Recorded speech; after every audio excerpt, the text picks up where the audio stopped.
உட்கார்ந்துருப்பான். அந்த அரங்கமே வந்து பாத்தீங்கன்னா அதாவது எப்படின்னா எல்லாத்தையும் அடிச்சு துவம்சம் பண்ணிடுவாரு இருக்கு. அந்த அளவுக்கு வந்து எனக்கு வந்தவங்களுக்கு தெரிஞ்சிருக்கும். வேற இல்ல எனக்கு ரொம்ப அமைதியா போனோம். எனக்கு எமோஷன் ஆயிடுச்சு. ரொம்ப புகுந்து உள்ள போய் எனக்கு ரொம்ப பசி வந்துருச்சு சாருக்கு.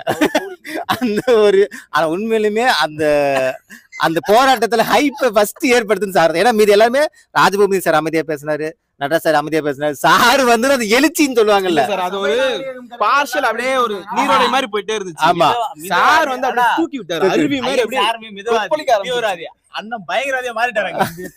பயங்கரமா பேசுறீங்க. இவங்க எதுக்காக இருந்தது சொல்றாங்கன்னு எனக்கு தெரியும். இல்ல அது சொல்லல. உண்மையிலுமே வந்தவங்களுக்கு தெரிஞ்சிருக்கும்.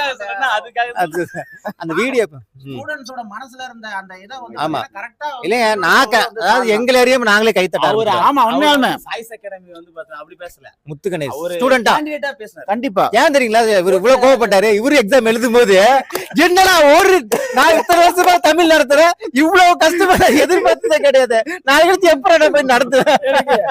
ஓபன் பண்ணா இது தமிழா இல்ல क्वेश्चன் எக்ஸாம் முடிஞ்சு போச்சு. क्वेश्चन வேற கொடுங்க அப்படி சொல்லி கேக்குற மாதிரி எல்லாம் இருந்துச்சு. ஆமா எனக்கான எக்ஸாம்பிளுக்கு 2 மணி நேரம் முடிஞ்சிருச்சு.